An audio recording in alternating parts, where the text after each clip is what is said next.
Hello, Suns fans. This is Suns latest. I am Rich Rubin. We have way too much to cover today, but I love this quote, and that's how we're going to start things off. Quote, if you fail to prepare, you're prepared to fail. And quote, that is from Mark Spitz. 9 Olympic gold medals, 1 silver and 1 bronze over 2 Olympic games. Mark Spitz, American swimmer. Michael Phelps before Michael Phelps.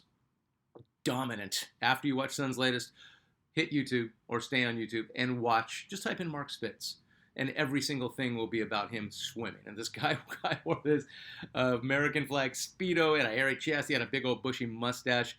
1972, Mark Spitz was the man. And back in the day, a thing called the Book of Lists came out. I think this is like late 70s, early 80s. And it was like people, it was just like lists. It wasn't the Guinness Book of World Records. It was who people in America thought was a thing. Like, who's the most beautiful woman? Who's the biggest movie star? Who's the sexiest guy? Mark Spitz, who's not only was like number one for a hero, sexiest guy, should be a movie star, all these things. Mark Spitz tried to make a comeback like 20 years or 30 years after he'd won all his golds, and he almost qualified to at least be an alternate. The guy was an incredible athlete. If you fail to prepare, you're prepared to fail. And it's as simple as that. Steve Martin, the actor and comedian, had another great quote about preparation. It was, preparation is the essence of intelligence. And he has always said, and he's proven, he says, it's just a practice thing. And you practice and you practice and you practice and you just keep doing it. And that's preparation. Kareem Abdul-Jabbar said, yeah, you know what? You just got to practice. And then when you're sick of it and you're done practicing, you practice again. And he relates that to the skyhook, the most unstoppable offensive weapon in the history of the NBA. And that's what preparation is. I try to prep Suns latest on a daily basis and fail miserably. I try not to over prep. I definitely don't under prep. I always have more than I want to get to, but for the most part, correct preparation and then practice and warming up and just getting all that stuff ready. So preparation, if you're failing, if you don't know what the hell is wrong, if you're not sure about what's going on, take it back to the basics and just prepare for what might come, or what you know is going to come, and you'll probably ground yourself again. So really good advice from Mark Spitz and Steve Martin and Kareem Abdul-Jabbar. If you got a quote, let me know. Put it in the comments, and maybe I'll read it on Suns latest. We got some news. FanFest is this Saturday, September 27th. Phoenix Arena. It is free. Other than parking and maybe a soda or gas money, it's free. How many things are free? Don't answer that. Meet the Suns. Get a sneak peek at merch. Now, when these things happen and they say meet the Suns, it's pretty arbitrary and out there, correct. But I have a feeling every single player, including some G Leaguers, are going to be there. Why? Because the Suns do need to generate interest this year. It's not a slam dunk. The chance of, I might meet KD, I might meet Bradley Beal, the giant superstars like that are gone. Yes, Devin Booker is still there, and Booker is loyal, and I would almost bet that Booker will be there and will be the main attraction, and I think he's ready for that. So if you want to see everybody get to this thing, contest to win season tickets, that alone. If there wasn't a Suns player there and I had a chance to win season tickets, are you kidding me? Go to FanFest. Giveaways, photo booth, Saturday, 4 p.m., Phoenix Arena. Do it. A couple of things in the news. The Indiana Pacers have agreed to terms on a one-year contract with free agent point guard and former Sun Monty Morris. This is per Shams Charania from ESPN. Morris played in 45 games for the Suns last year. Monty Morris is a quality backup point guard. I don't know, again, what Coach Bud was doing. I do know that he didn't really have a rotation in his head, and or seemed to notice Monty Morris. And near the end of the season, Ty Jones became a chucker, just started shooting three-pointers when Kevin Durant didn't demand the ball or if he was sitting. And Monty Morris barely got into the game. But I think the reason the Suns got rid of him is like they couldn't see what he could do. He's always been a pretty steady guy going into his ninth season, and I think the Suns are just dealing with the youth movement and understand this is a rebuilding year. So good luck to Monty Morris. Free agent DeLon Wright is somebody I've had my eye on for a minute. He is 33 years old. He is ideally a third rotation guy, but he is a non-scoring point guard. So 100% facilitator and a very good defender, available at the veteran minimum. Last played for the Knicks. Right now, a man without a team. Still ahead of him, I want Cam Payne. And I think the Suns might be fielding possible rumors about who else might be looking at Cam Payne. And the second it gets real, I think the Suns might bring him back if it's doable. But I think Cam Payne on the Suns would be a really good deal. All right, want to talk a little bit more about our prospective starting center, Mark Williams. So back to ESPN, they do this annual offseason survey. One vote came out for our worst trade in the offseason, and it was for Mark Williams.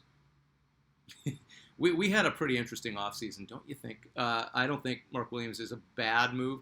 I think there is some risk involved. I also believe that nobody knows, and sometimes they have to say, well, the Suns are, ESPN just dumps all over the Suns, so why not just add one more? And that's fair, that's media, that's the way it goes. A few months before the Suns got Mark, everyone thought he was headed to the Lakers in a trade that was labeled as a win for Los Angeles.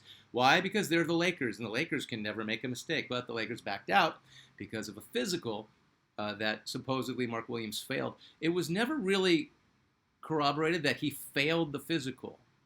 It was more, wait, we didn't know about this injury. We weren't told about it. We're not even going to deal with this. It never said that Mark Williams failed his physical to the best of my memory. But he goes back to Charlotte. He plays 44 games, and he averages 15 points, 10 rebounds, 2 assists, and 1.2 blocks in just over half a season. But that is the highest number of games he's played. And we brought this up many times. There is risk. There's also reward because Williams is 23, and that is a good age to be in the upswing of good health. He can be a rim protector. He's not what you'd call a perfect defensive center. Evan Mobley of the Cleveland Cavaliers was the Defensive Player of the Year last year, and guess who his coach was, and guess who worked with him one-on-one?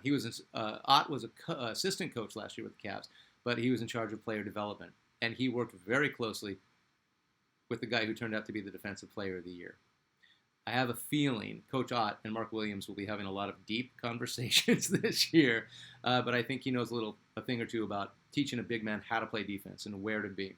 Tell me I'm wrong, and I think the Suns trading for an injury-prone center, knowing what the Suns training staff can and has done, isn't that risky? Tell me I'm wrong. Tell me I'm just so biased that I have no idea what I'm talking about. Now go ahead, tell me. No, it's fine. I have a feeling, and I'm very optimistic, not just because I have to be, but I think it's time. And I forgot how young Mark Williams was, and 44 games in those numbers.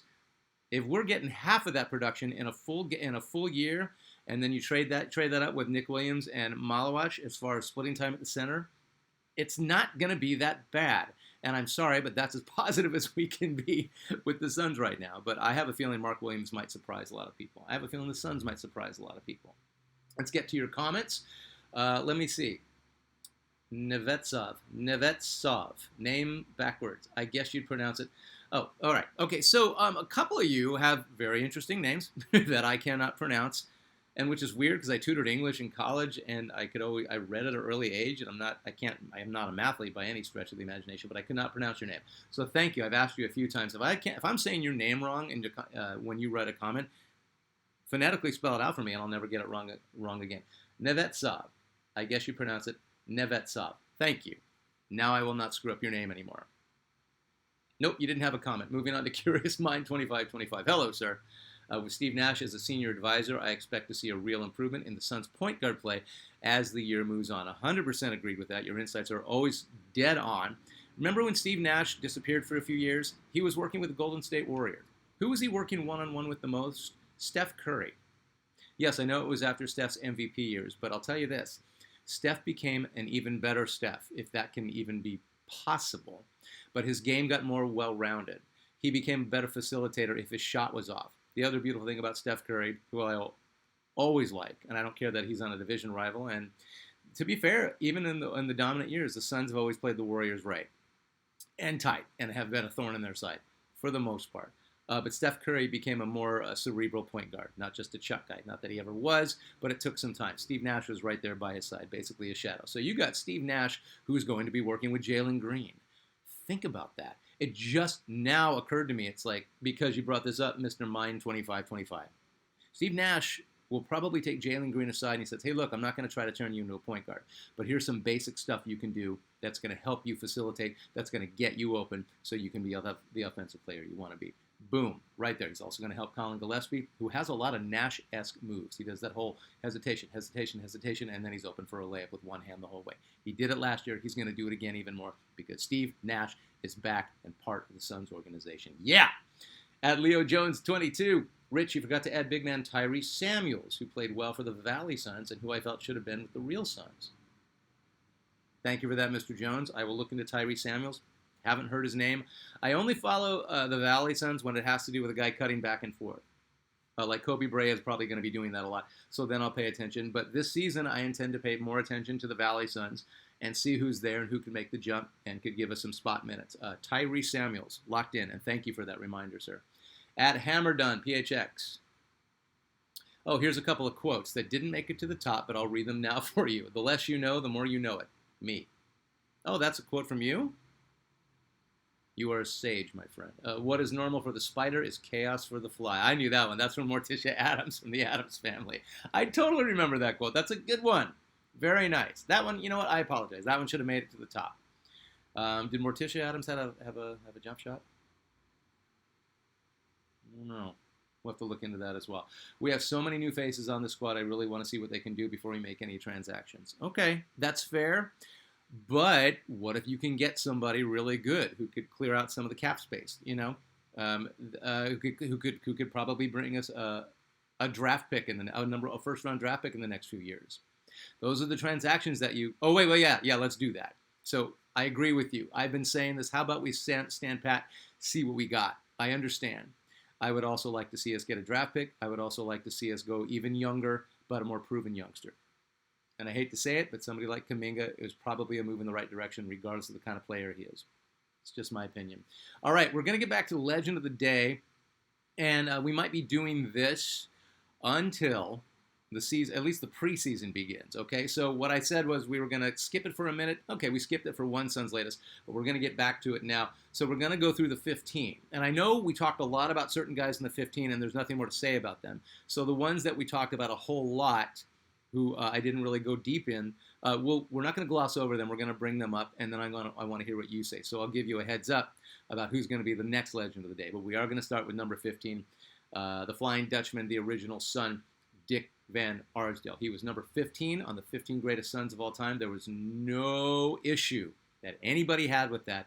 And I don't think, and not just because of who he was, but he really was an important player for the Suns for a very long time, right up until the last year that he played, which was the year after the Suns went to the finals. So Dick Van Arsdale meant as much to the Suns as any player, past or current. Diehard Suns know this. 3-time All-Star, the first 3 seasons he got to the Sun. He's the original Sun because when the Suns got to the NBA, when all of a sudden Phoenix was awarded a team in 1968, and there's the dispersal draft where the existing teams make, I don't know, I think at the time you had to make 5 to 6 players available, and Van Arsdale was available. He had already been with the Knicks for 3 years, which I totally forgot that Van Arsdale was on the Knicks from 65 to 68.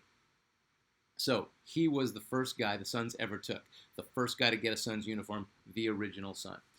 Played for the Suns from 68 to 77. For a bunch of years, he was the Suns captain. He was also our interim head coach after McLeod got let go. He was an assistant coach for a couple of years, on and off. He was always around the Suns organization. Former GM and head of player personnel for a little while. Color commentator for years with Al McCoy, and just the happiest guy, the nicest, most genuine guy, along with his brother Tom. And I, as a kid at the JCC down the street, I would always talk to Dick Van Arsdale. He would always talk to kids. He was an intense guy during practice, during play. Like I'd see him after games. He'd do the nod, but he was very focused on the game. Outside of practice, outside going to Suns game, you could always see Dick Van Arsdale walking around. You could always say hello, have a talk with him, shake his hand. The sweetest, nicest guy. Ring of Honor. Number 5 is retired. There's an argument that no one in the history of the Suns played with more heart. There's an argument. There's a lot of guys that played with nothing but heart. But Dick Van Arsdale, once again, the original Sun, showed you how you're supposed to do it. And he set a very good example for Suns players. For the time he was a small forward, 210 and 6'5". He was a tank at 6'5". Not fast, but not slow. Not a banger, but not a finesse player. He was always somewhere in the middle. An incredible defensive player, always a top defender in the league. He could guard every position but center, and effectively. He was tough enough to guard a power forward, just quick enough to guard a small forward. Same for point and shooters. He could do it all. He could play point. He could play shooting guard. He could play small forward if needed. He would do whatever you needed. He was a Swiss Army knife. excuse me, a Swiss Army knife. Shade under 90% free throw shooter for his entire career. One of the greatest free throw shooters of all time. I'm sorry, a shade under 80% for his entire career. My bad. He was just over 79. He would do anything to help his team, and he proved it. By the time Suns made the finals in 76, he was a bench player. I think he was the seventh man off the bench. I'm not 100% sure. The Suns don't get to the finals without Van Arsdale. In the Western Conference Finals, before the Suns went on to play the Celtics and win, as far as I'm concerned, they were going up against Rick Barry and the defending champion Golden State Warriors, who were 100% predicted to repeat. Everybody wrote off the Celtics, said the Celtics might just be a little bit too old. The Bullets aren't there yet. The Sixers really are kind of nowhere at this point in time. So it seemed like even if the Celtics would inevitably get to the finals, if they went up against the Warriors, no way. Warriors are going to win it. Warriors were unstoppable. Rick Barry was arguably MVP for about 3 years in a row. He never won it, but he was right there. He was that good. And Van Arsdale, along with a few other guys, made sure that the Warriors did not beat the Suns in the Western Conference Finals. We do not get to the finals without Van Arsdale. Van Arsdale was the calming presence in the locker room. He kept the Suns grounded. He had to guard Rick Barry. He guarded Derek Dickey. He had, except for Clifford, he guarded Phil Smith. He guarded Charles Smith. He guarded all these great Warriors who were the defending champs and were very confident. We are not there without Dick Van Arsdale. The late, great Dick Van Arsdale passed away last year. He had been sick for a while, on and off. Up until then, he had been enjoying his retirement, and him and brother Tom had an art gallery, I want to say in Old Town Scottsdale. I'm not 100% sure. I haven't gone by it. But always in the community, always a presence within the Suns organization. And let's just put it this way. The great Dick Van Arsdale set the tone. And the Suns have had some pretty darn fine teams over the years. So rest in peace to the great Dick Van Arsdale, our Suns legend of the day. The next legend of the day will be Tom Chambers. If you have something to say about Tom Chambers that I might have missed, or if you think he should have been higher on the 15, tough cookies, the 15 is set. But let me know what you think about Tom Chambers. And if you have any Dick Van Arsdale stories, let me know. And that's it. This is Suns Latest. I am Rich Rubin. I appreciate you watching. Talk to you soon.